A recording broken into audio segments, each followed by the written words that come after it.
ஸ்ரீ சாயிநாத ஸ்தவனமஞ்சரி.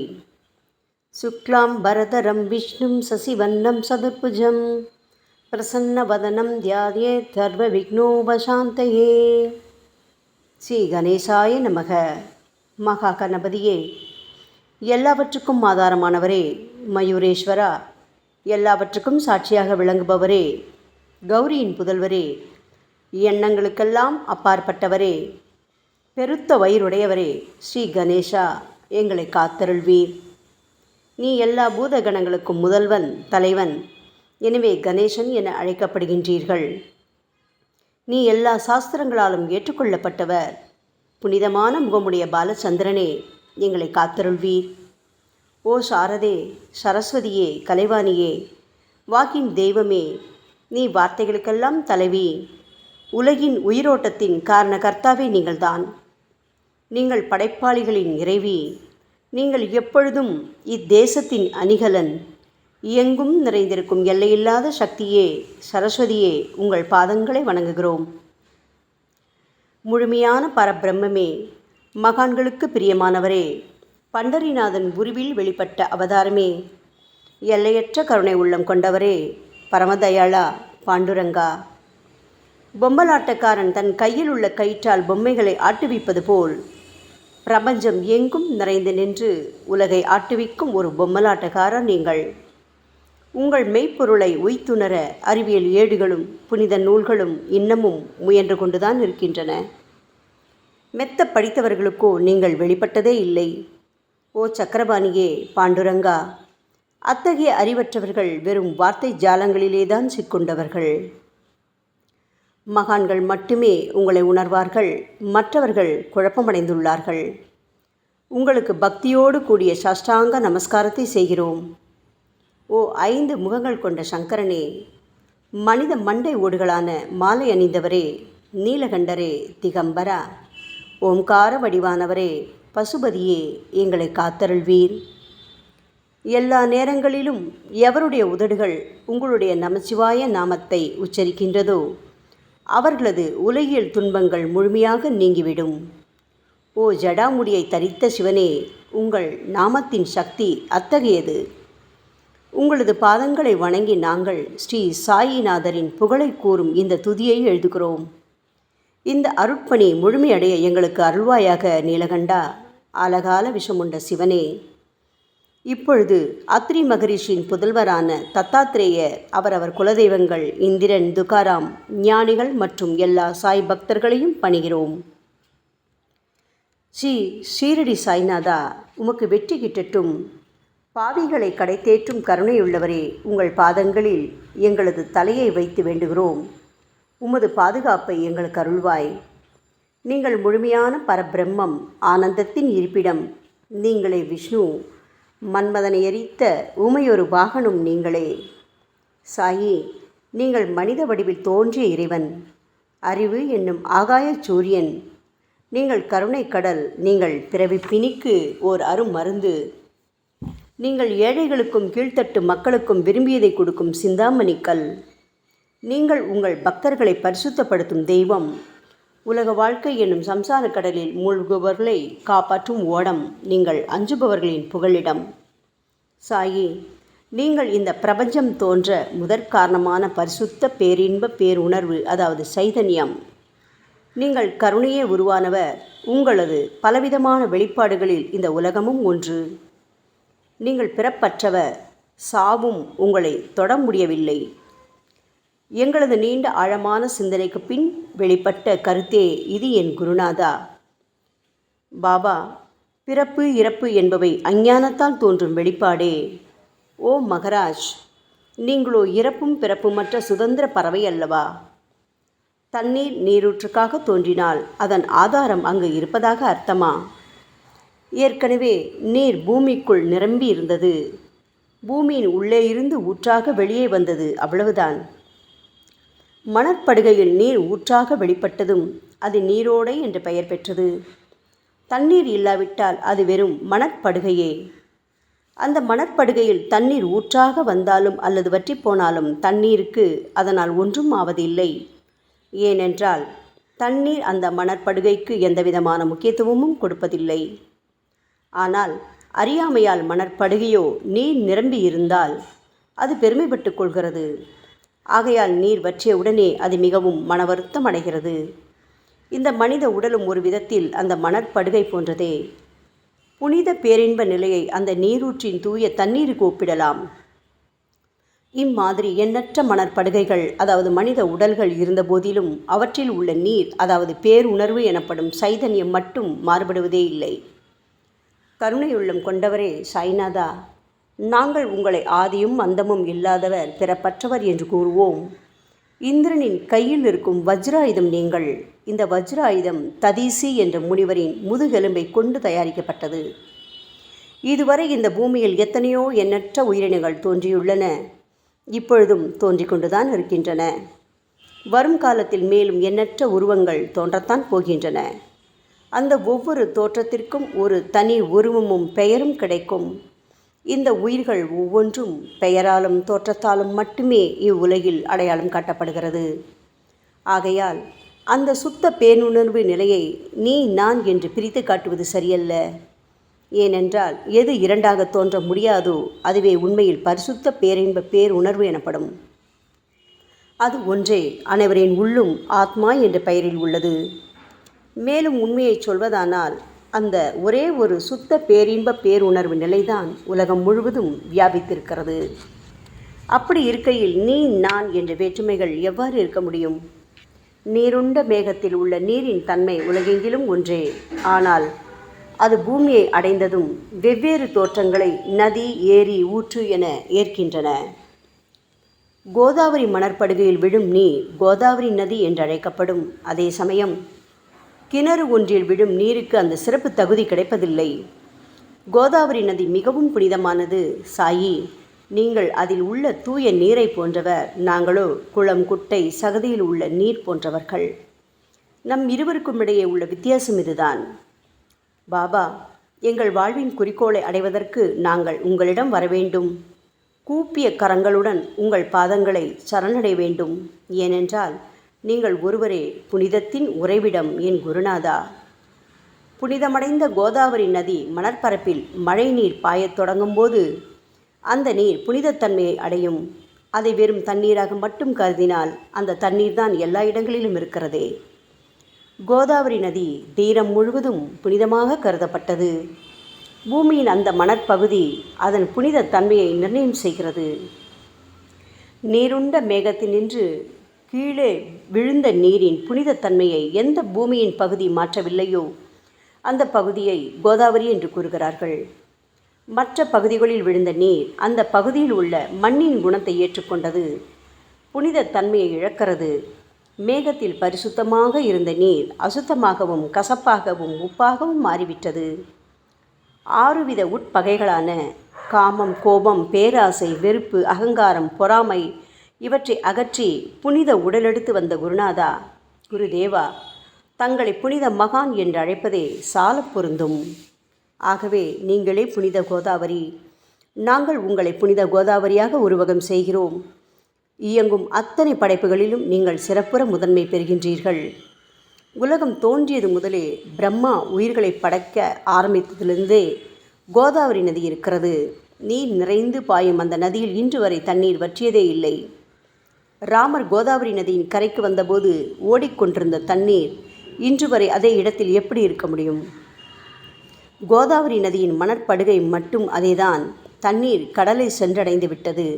ஆனால் அந்த கோதாவரி நீர் படுகையுடன் புனிதத்தன்மை மட்டும் என்றுமே மாறாமல் இன்று வரை அப்படியே உள்ளது. ஒவ்வொரு வருடமும் பழைய நீர் வெளியேறி புதிய நீர் அதற்குள் பாய்கிறது. உங்களுக்கு தெரிந்த வாழ்க்கை நியதிதானே இது. ஒரு நூற்றாண்டை ஒரு ஆண்டாக கணக்கிட்டால் அந்த நூற்றாண்டில் தோன்றிய முனிவர்கள் பாயும் நீரை போன்றவர்கள்.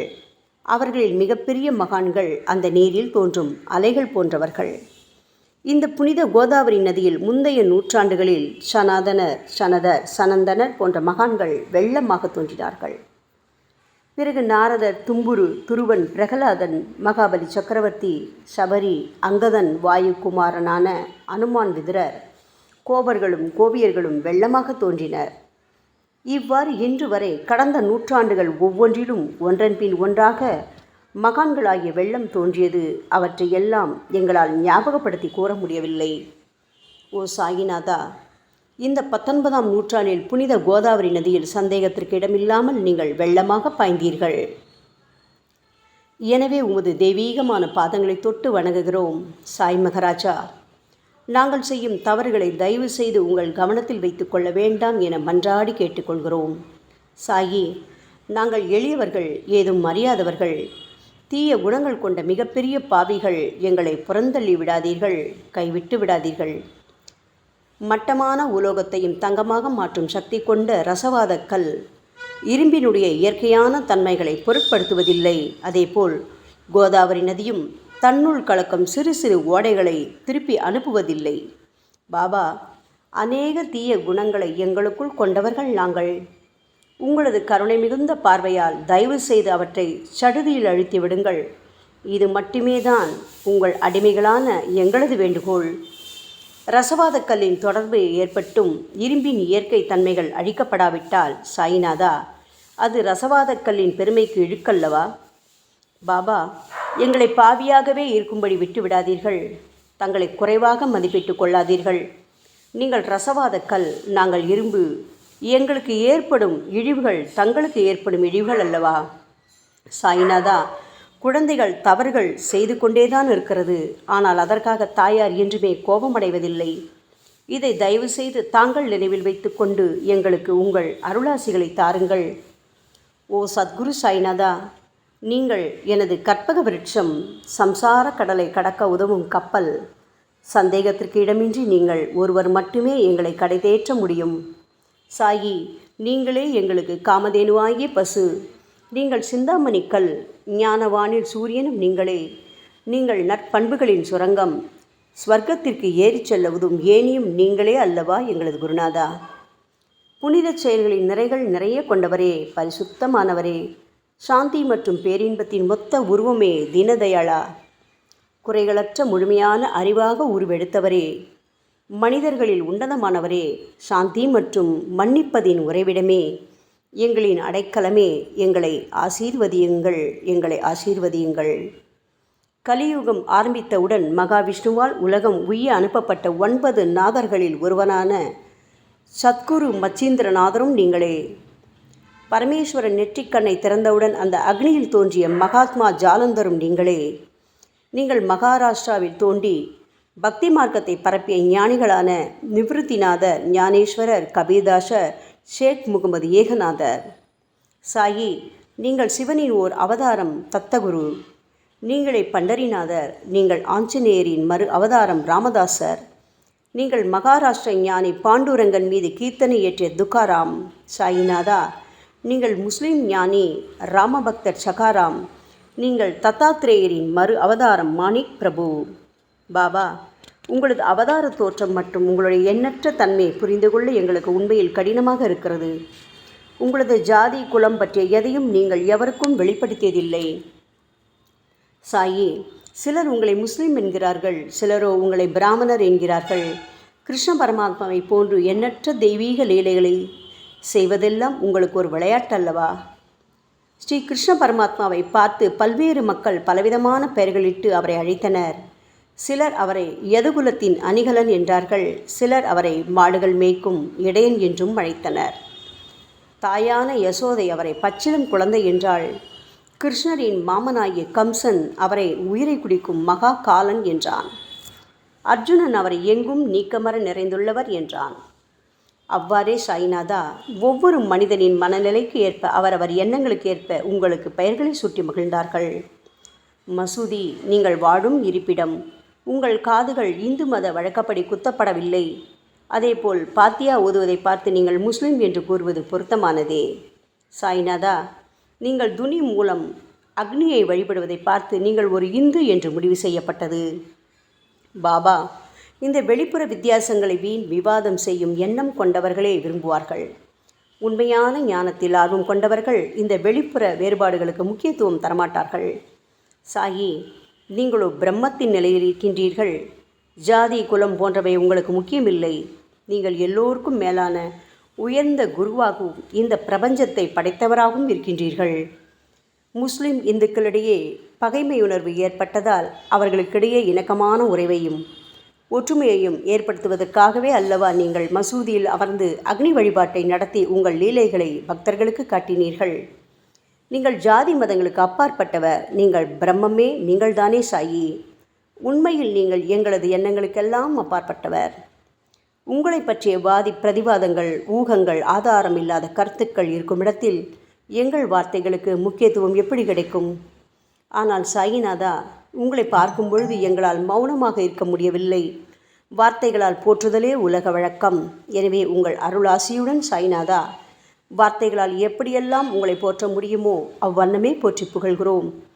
கடவுளின் நிலையை விட மகான்களின் நிலை வேறுபட்டும் மிக உயர்ந்ததாகவும் இருக்கும்.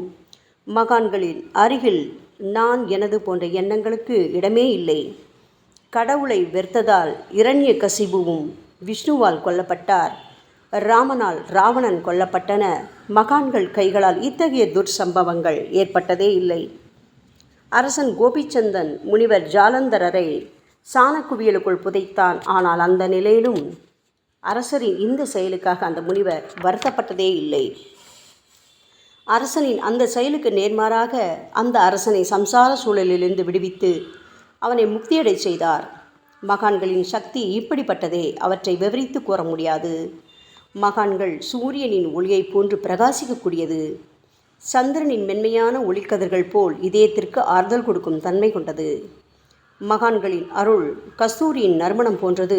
அவர்கள் கரும்பு சாற்றினை போல் இனிப்பானது. மகான்கள் நிச்சயமாக நல்லவர்களிடமும் தீயவர்களிடமும் ஒரே விதமாகவே நடந்து கொள்கின்றனர். அதற்கும் மேலாக பாவிகளிடம் அவர்கள் காட்டும் அன்பு அளவிட முடியாதது. கோதாவரி நதியில் அழுக்கடைந்த துணிகளே சுத்தம் செய்யப்பட வேண்டி வருகின்றன. சுத்தமான துணிகள் கோதாவரி நதியினின்று வெகு தூரத்தில் பெட்டியிலேயே தங்கிவிடுகின்றன. பெட்டியில் வைக்கப்பட்டிருந்த அந்த துணியும் ஒரு முறை கோதாவரி நதிக்கரைக்கு துவைப்பதற்காக வந்தது. இந்த உவமையில் பெட்டிதான் வைகுண்டம், நீங்களே கோதாவரி. கோதாவரி நதிக்கரையே நம்பிக்கை. எல்லா உயிரினங்களும் துணிகள். 6 விதமான மன விகாரங்களான காமம், கோபம், கஞ்சத்தனம், மதம், பொறாமை, மோகம் ஆகியவையே அவைகளை பற்றியுள்ள அழுக்கு. சாய்நாதா, தங்கள் பாதார விந்தங்களை வணங்குவதே கோதாவரியில் செய்யப்படும் புனித குளியல். ஓ சமர்த்தரே, எங்களது எல்லா பாவங்களையும் மன அழுக்கங்களையும் போக்கி எங்களை சுத்தப்படுத்துங்கள் குருநாதா. பாபா, எங்கள் சம்சார வாழ்க்கையில் உழலும் மக்களாகி நாங்கள் மேலும் மேலும் பாவம் செய்கின்றவர்களாக இருக்கிறோம். எனவேதான் உங்களை போன்ற மகான்களின் தரிசனம் பெறுவதற்கு நாங்கள் தகுதியுடையவர்களாகிறோம். கோதாவரி நதியில் தண்ணீர் நிரம்பியுள்ளது. படித்துறையில் துவைப்பதற்காக துணிகள் வருகின்றன.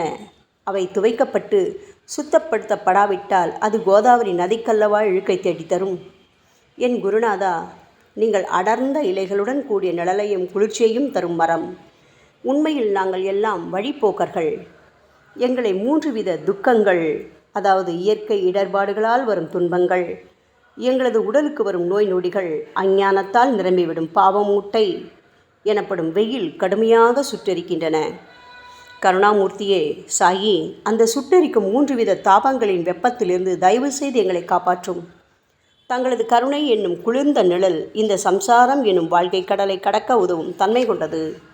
பாபா, மரத்தின் அடியில் அமர்ந்தும் ஒருவன் சூரியனின் சுட்டெரிக்கும் வெப்பத்தை உணர்ந்தால் அது அந்த மரத்தை நிழல் தரும் மரம் என்று கூற முடியுமா என் குருநாதா? சாயி, உங்கள் அருளின்றி இந்த உலகில் நல்லது என்பது ஏற்படுவதில்லை. எனவேதான் தர்மத்தை நிலை நிறுத்துவதற்காக அந்த பரந்தாமனே அர்ஜுனனுக்கு நண்பனாக, வழிகாட்டியாக மற்றும் ஆன்மீகவாதியாக மாறினார். சுக்ரீவனின் அன்பினால் தானே விபீடனன் அரசன் ராமனின் நட்பை பெற்றான். சொல்லப்போனால் ஸ்ரீஹரியும் மகான்கள் மூலமாகத்தான் பெருமை பெற்றார்.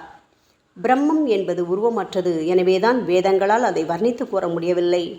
ஆனால் பூமியில் அதை மனித உருவில் தோன்ற வைத்து மகான்கள் அதன் உருவமற்ற தன்மையை மாற்றினர். தாமாஜி என்ற பக்தனுக்காக பகவான் பாண்டுரங்கனை ஒரு தாழ்த்தப்பட்ட குலத்தில் பிறந்தார். சோகமேளா என்ற பக்தருக்காக உலகை காக்கும் தெய்வமே இறந்த எருமைகளின் உயிரற்ற உடல்களை எடுத்தார். மகாராஷ்டிர ஞானி மகான் ஏக்நாத் என்ற பக்தனின் பெருமையை உணர்ந்த பரம்பொருள் பாண்டுரங்கனின் மாறுவிடத்தில் வந்து தண்ணீர் சுமந்து உழைத்தார். உண்மையில் மகான்கள் எல்லாவற்றையும் தாங்கும் சக்தியும் சச்சிதானந்த பிரபுவாகிய இறைவனின் எஜமானர்களே. பாபா, இதற்கு மேல் நாங்கள் சொல்வதற்கு எதுவும் இல்லை. நீங்களே எங்களின் தாயும் தந்தையும். ஷீரடி கிராமத்தில் வசிக்கும் என் சத்குரு சாய்நாதா. சாயி, உங்கள் லீலைகளை எவர் ஒருவராலும் உண்மையிலேயே முழுமையாக புரிந்து கொள்ள முடியாது என்கின்ற பொழுது சாதாரண மனிதனாகிய நான் எவ்வாறு அவற்றை விளக்க முடியும் கூறுங்கள். எல்லா உயிரினங்களையும் காப்பாற்ற நீங்கள் ஷீரடிக்கு வந்திருக்கின்றீர்கள். மண் அகல் விளக்குகளில் வெறும் தண்ணீரை ஊற்றி அவற்றை எரிய வைத்தீர்கள். மிக குறுகிய மரப்பலகையை தொங்கும் ஊஞ்சல் படுக்கையாக்கி உங்கள் யோக சக்தியை உங்கள் பக்தர்களான எங்களுக்கு காட்டினீர்கள். அநேக பெண்களின் மலட்டுத்தன்மையை முழுவதுமாக நீக்கி குழந்தை பாக்கியத்தை பெறச் செய்தீர்கள். உதியின் மூலம் தீர்க்க முடியாத வியாதிகளையும் குணப்படுத்தி பரிபூர்ண சுகம் கொடுத்தீர்கள். என் சாயியே, இவ்வுலக சம்பந்தமான துன்பங்களை நீக்குவது உங்களுக்கு ஒரு பொருட்டே அல்ல. யானை ஒன்று எறும்பை சுமையாக கருதுமா? குருராயா, இப்பொழுது உங்களது பாதங்களை சரணடைந்து விட்டோம். எங்களை திருப்பி அனுப்பி புறந்தள்ளி விடாதீர்கள். எங்களின் மகாராஜ், நீங்கள் அரசர்களுக்கெல்லாம் அரசன். நீங்கள் குபேரனை விட செல்வம் அடைந்தவர். நிச்சயமாக தன்னிகரற்ற வைத்தியர். உங்களை விட மேலானவர் இந்த உலகில் நிச்சயமாக எவரும் இல்லை சாயி. மற்ற கடவுள்களை வணங்குவதற்கு தனித்தனியாக பூஜை பொருட்களும் வழிபாட்டு முறைகளும் உள்ளன. ஆனால் உங்களை வணங்குவதற்கு தகுதியான பொருட்களே இந்த உலகில் இல்லை என் குருநாதா. சூரியனின் ராஜ்யத்தில் தீபாவளி பண்டிகையை கொண்டாடுவதென்றால் எவ்விதமான பொருட்களை கொண்டு அதை கொண்டாடுவோம்? சமுத்திரத்தின் தாகத்தை தணிப்பதற்கு பூமியில் போதுமான தண்ணீர் கிடைக்காது. நெருப்பை சூடாக்குவதற்கு எங்கிருந்து அக்னியை கொண்டு வருவது? ஓ ஸ்ரீ சமர்த்த குருடாயா, பூஜை செய்ய உதவும் பொருட்கள் யாவற்றிலும் இருப்பது உன் ஆத்மாவே. ஆரம்பம் முதலே அவை உன் ஒரு பகுதியே அல்லவா? மேலே கூறப்பட்டவையெல்லாம் தத்வார்த்த ரீதியில் கூறப்பட்டவையே. அனுபவங்களின்றி கூறப்படும் வார்த்தை ஜாலங்கள் வீணே. சம்பிரதாய சடங்குகளின்படி உங்களுக்கு பூஜை செய்ய வேண்டுமென்றால் அதனை செய்வதற்கு தேவையான பூஜை சாமான்கள் எங்களிடத்தில் இல்லையே என் குருநாதா. கருணாமூர்த்தியே, எங்களின் கற்பனை திறனின் அடிப்படையில் உங்களுக்கு வழிபாடு செய்கிறோம். தயவு செய்து அந்த வழிபாட்டை இந்த அடிமைகளிடமிருந்து ஏற்றுக்கொள்ளுங்கள். சாயி, இப்பொழுது எங்களது அன்பு மிகுந்த கண்ணீரால் உங்கள் பாதங்களை கழுவுகிறோம். உண்மையான பக்தி என்னும் சந்தனத்தை அரைத்து சாந்தாக்கி உமக்கு இடுகிறோம். அழகிய வார்த்தைகளால் எழுதப்பட்ட இந்த துதியையை உமக்கு மாலையாக அணிவிக்கின்றோம். எங்களது கெட்ட குணங்களை தூபமாக்கி உமக்கு முன் எரிய விடுகிறோம். உமக்கு முன் எரியும் போது எந்தவிதமான தீய வாசனையும் எழுவதில்லை. சாயி, உமக்கு முன்பு இல்லாமல் வேறு எங்காவது இந்த தூபம் எரிய விடப்பட்டால் அது கீழே உள்ளது மாதிரி ஆகும். அதாவது சாம்பிராணியை நெருப்பில் போட்டவுடன் அது பொசுங்கி அதில் உள்ள நல்ல மனம் என்ற நற்குணம் அதை விட்டு மறைந்து போகிறது. பாபா, உமக்கு முன் அது எரியும் போது எங்களது கெட்ட குணம் என்கின்ற அழுக்குகள் எரிந்து நல்ல குணம் மட்டுமே மிஞ்சியிருக்கிறது. மனதில் உள்ள தீய குணங்கள் யாவும் எரிந்த பிறகு மனம் மாசற்ற தூய கங்கை தீர்த்தம் போல் ஆகின்றது. கருணை மூர்த்தியே, மாயை மோகம் என்ற தீபத்தை உங்கள் முன் ஏற்றி காட்டுகிறோம். அதன் மூலம் எங்களது மனம் வைராக்கியத்தை அடைய அருள்வீராக. பரிசுத்தமான நம்பிக்கை என்ற சிம்மாசனத்தை நீங்கள் என்னுள் அமர்வதற்கு ஆசனமாக உமக்கு தருகிறோம். அதில் அமர்ந்து கொண்டு எங்களது பக்தி என்ற நெய்வேத்தியத்தை ஏற்றுக்கொள்ளுங்கள் சாயி. எங்களது பக்தி என்ற நெய்வேத்தியத்தை ஏற்றுக்கொண்டு அதன் சாரை மட்டுமாவது எங்களுக்கு தயவு செய்து கொடுப்பீராக. ஏனெனில் நாங்கள் எல்லாம் உமது பால்குடி மாறாத பச்சிலம் குழந்தைகள் அல்லவா. உங்கள் அருட்பாலில் எனக்கு உரிமை உண்டு. பாபா, என் மனத்தையே உமக்கு தட்சணையாக கொடுக்கிறேன். ஆகையால் நாங்கள் செய்யும் காரியங்கள் யாவற்றிலும் நான் செய்கிறேன் என்று நாங்கள் உரிமை கொண்டாட முடியாது. ஏனென்றால் நினைக்கும் மனதைத்தான் உமக்கு அர்ப்பணித்து விட்டோமே சாயி. இப்பொழுது பணிவுடன் கூடிய பிரார்த்தனையோடு உங்கள் பாதங்களில் சாஷ்டாங்க நமஸ்காரம் செய்கிறோம். ஓ தெய்வீக சாய்நாதா, தயவு செய்து நீங்கள் அதை ஏற்றுக்கொள்ளுங்கள். 8 பிரார்த்தனைகள். சாய்நாதா, சாந்தமான மனம் உடையவரே, அறிவின் சிகரமே, அன்புள்ளம் கொண்டவரே, கருணை கடலே, உண்மையின் உறைவிடமே, மாயை என்னும் இருளை அகற்றுபவரே, ஜாதி மதங்களுக்கு அப்பாற்பட்ட துறவியே, எங்களின் புரிந்து கொள்ளும் திறமைக்கும் அப்பாற்பட்டவரே, அன்பின் இருப்பிடமே, ஷீரடிநாதா, எங்களை காப்பாற்றும், எங்களை காப்பாற்றும். ஞான சூரியனே, ஞானத்தை அளிப்பவரே, எல்லாவித நல்ல செயல்களையும் செய்பவரே, பக்தர்களின் மனங்களில் ஒளிரும் பரமஹம்சரே, தங்களை சரணடைந்தவர்களை காப்பவரே, சாயி, படைக்கும் தொழில் புரியும் பிரம்மாவே நீங்கள், காக்கும் கடவுள் விஷ்ணுவே நீங்கள். 3 உலகங்களையும் கடைசி லயமடையச் செய்யும் ருத்ரனுமான சிவனும் நீங்களே. பாபா, நீங்கள் இல்லாத இடமே இந்த பூமியில் ஏது? எல்லாம் அறிந்த இறைவன் நீங்கள். எங்கள் அனைவரின் இதயங்களிலும் வசிப்பவரும் நீங்கள்தானே சாயி. என் குருநாதா, எங்களது எல்லா குற்றங்களையும் மன்னிக்க வேண்டும் என வேண்டி கேட்டுக்கொள்கிறோம். அலை அலைகளாக வரும் சந்தேகங்களையும் மன மயக்கங்களையும் போக்குவீராக. சாயிநாதா, நீங்கள் பசு, நான் புதிதாக பிறந்த இளங்கன்று, நீங்கள் சந்திரன், நாங்கள் சந்திரகாந்தக்கள். தங்கள் பாதங்கள் புண்ணியத்தை கொடுக்கும் கங்கை நதி. பணிவுடன் சாய் அடிமைகளான நாங்கள் உங்கள் பாதங்களில் வணங்குகிறோம்.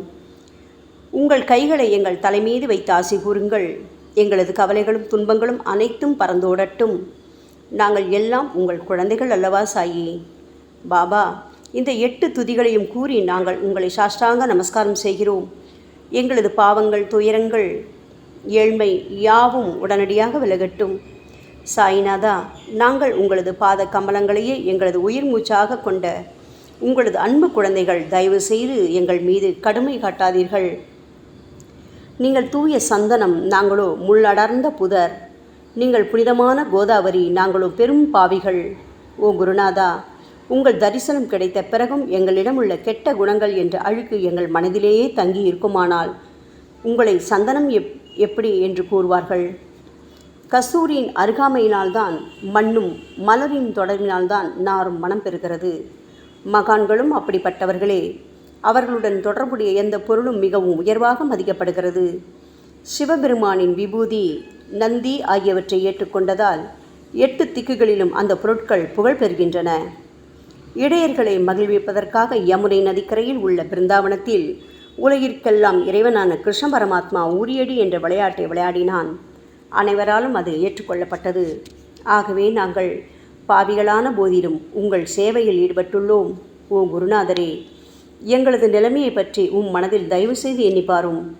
ஓ சாயிநாதா கருணாமூர்த்தியே, இந்த லௌகீக உலகிலோ அல்லது ஆன்மீக வழியிலோ எந்த விஷயங்களெல்லாம் எங்களுக்கு சந்தோஷத்தை கொடுக்கும் என எங்களது மனம் சந்தேகமில்லாமல் நம்புகின்றதோ அவற்றையெல்லாம் நீங்கள் எங்களுக்கு அளித்தருள வேண்டும் சாயி. உங்களது கருணையால் இந்த மாதிரி செய்துவிடுங்கள் சாயி. எங்களது மனத்தை அடக்கி விடுங்கள். சமுத்திரங்கள் எல்லாம் தித்திப்பாக மாறினால் பிறகு அவை உப்பு கரிக்குமே என்ற பயம் தோன்றாதே. பாபா, சமுத்திரத்தை தித்திப்பாக்கும் சக்தி உங்களுக்கு உண்டு. ஆகையால் தான் எங்களது இந்த வேண்டுகோள். தயவு செய்து இந்த வேண்டுகோளை நிறைவேற்றுங்கள் சாயி. எங்களிடம் என்னென்ன குறைகள் உண்டோ அவை அனைத்தும் உங்களுடையதே. ஆத்ம ஞானம் பெற்றவர்களில் முதலிடத்தில் உள்ள உங்களிடம் குறை என்பதை பொருந்தாதே. சரணாகத வச்சலா, இப்பொழுது இதற்கு மேலும் நான் ஏன் அதிகம் பேச வேண்டும்? நீங்கள் மட்டும்தானே எங்களது ஒரே அடைக்கலம். தாயின் இடுப்பில் உள்ள குழந்தை இயல்பாகவே பயமற்று இருக்கும் அல்லவா? மகாராஜா, இந்த துதியை எவரவர்களெல்லாம் அன்புடனும் ஆத்மார்த்தமாகவும் படிக்கின்றார்களோ அவர்கள் ஒவ்வொருவரின் ஆசைகளை தயவு செய்து நிறைவேற்றி கொடுங்கள் சாயி. இந்த துதியை படிப்பவர்களின் 3 வித தாபங்களையும், இயற்கையின் இடர்பாடுகளில் வரும் துன்பங்கள், நமது உடலுக்கு வரும் நோய் நொடிகள், அஞ்ஞானத்தால் நிரம்பிவிடும் பாவம் மூட்டை ஓராண்டிற்குள் விலகிவிடும் என்பதே இந்த துதிக்கு உங்களது ஆசையாக என்றென்றும் நிரந்தரமாக இருக்க வேண்டும் பாபா. பாராயண முறை. குளித்து முடித்துவிட்டு மனதில் முழுமையான நம்பிக்கையுடன் தொடர்ந்து இந்த துதியை பாராயணம் செய்ய வேண்டும். அப்படி முடியாவிட்டால் வாராவாரம் வியாழந்தோறும் சத்குருவை வணங்கி அவர் உருவை தியானம் செய்து கொண்டு இந்த துதியை பாராயணம் செய்யுங்கள். இதுவும் கூட முடியாவிட்டால் மாதம் வரும் 2 ஏகாதசி தினங்களில் இந்த துதியை பாராயணம் செய்யுங்கள். இது ஏற்படுத்தும் விளைவுகளை பார்த்து அதிசயப்படுவீர்கள். குருமூர்த்தியான சாய்நாதர் இந்த துதியை பாராயணம் செய்பவர்களுக்கு இவ்வுலகியல் ஆசைகளை முழுமையாக உடனடியாக நிறைவேற்றுவார். இந்த துதியை திரும்ப திரும்ப பாராயணம் செய்வதால் முட்டாள்கள் கூர்மையான புத்தியை அடைவார்கள். யாருடைய வாழ்நாளாவது குறைவானதாக இருப்பேன் இந்த துதியை அவர்கள் படிப்பதால் 100 ஆண்டு காலம் வாழ்வார்கள். இந்த துதியை தொடர்ந்து பாராயணம் செய்து வந்தால் செல்வம் குறைவாக ஏழையாக இருந்தால் செல்வத்தின் அதிபதி குபேரன் அவர்கள் வீட்டிற்கு வந்து தங்கி அவர்களுக்கு ஏவல் புரிவான். இது சத்தியம், இது சத்தியம், இது சத்தியம் என 3 முறை கூறுகிறார். குழந்தை செல்வம் இல்லாதவர்கள் இந்த துதியை தொடர்ந்து படித்து வந்தால் குழந்தை செல்வம் பெறுவர். இந்த துதியை படிப்பவர்களின் வியாதிகள் எல்லா பக்கங்களிலும் பறந்தோடிவிடும்.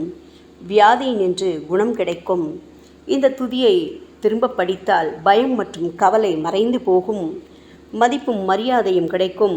அழிவற்ற பிரம்மத்தை உணர்வார்கள். பிரம்ம ஞானம் கிட்டும். அறிவுடையோரே, இந்த துதியின் மீது உங்கள் இதயங்களில் முழுமையான நம்பிக்கை வையுங்கள். சந்தேகங்கள், நம்பிக்கையின்மை, தவறான எண்ணங்கள் ஆகியவற்றுக்கு கொஞ்சம் கூட மனத்தில் இடம் கொடுக்காதீர்கள். ஷீரடிக்கு புனித பயணம் மேற்கொள்ளுங்கள். பாபாவின் தாமரை பாதங்களை மனதில் இருத்துங்கள். அவர் அனாதைகளின் உறவினர், பக்தர்களின் விருப்பங்களை நிறைவேற்றும் கற்பகத்தரு, கேட்டதை கொடுக்கும் கலியுக தெய்வம். பாபாவால் உணர்வூட்டப்பட்டு இந்த துதியை நான் இயற்றினேன். இல்லாவிட்டால் எந்த விதமான முக்கியத்துவமும் இல்லாத என்னால் இந்த துதியை எவ்வாறு எழுத முடியும்? ஆங்கில ஆண்டு 1918 புரட்டாசி மாதம் வளர்பிறையில் விநாயக சதுர்த்தி அன்று சூரிய உதயத்துக்கு முன் இந்த பாமாலை நிறைவு செய்யப்பட்டது. புனிதம் வாய்ந்த நர்மதா நதிக்கரையில் இந்தூருக்கு அருகிலுள்ள ஊரான மகேஸ்வர கஷேத்திரத்தில் ஸ்ரீ அகல்யா தேவியின் சந்நிதியில் சாயிநாதரை போற்றி பாடும் இந்த சவண மஞ்சரி நிறைவடைந்துள்ளது. மகேஸ்வரம் என்ற புனித தலத்தில் இந்த துதி நிறைவடைந்தது. ஸ்ரீ சாயிநாதர் என் மனதிற்குள் புகுந்து இந்த துதியின் ஒவ்வொரு வார்த்தையையும் புற வைத்தார். தாஷ்கன் மகராஜ் எல்லா ஞானிகள் மற்றும் துறவிகளின் வேலையாள். எங்கும் மங்களம் பொங்கட்டும். ஸ்ரீ சாயிநாதரை போற்றி பணிவுடன் எழுதப்பட்ட இந்த ஸ்ரீ சாயிநாத ஸ்தவன மஞ்சரி என்ற துதி பாராயணம் செய்பவர்கள் சம்சார கடலை கடக்க உதவட்டும். இது ஸ்ரீ பாண்டுரங்கனுக்கு தாஷ்கனு மற்றும் சாய் பக்தர்களின் நம்பிக்கை மற்றும் பணிவோடும் கூடிய பிரார்த்தனை. மங்களம், சுபமங்களம். ஸ்ரீ சச்சிதானந்த சமர்த்த சத்குரு ஸ்ரீ சாய்நாத் மகராஜ் கி ஜெய். ஓம் சாய்ராம்.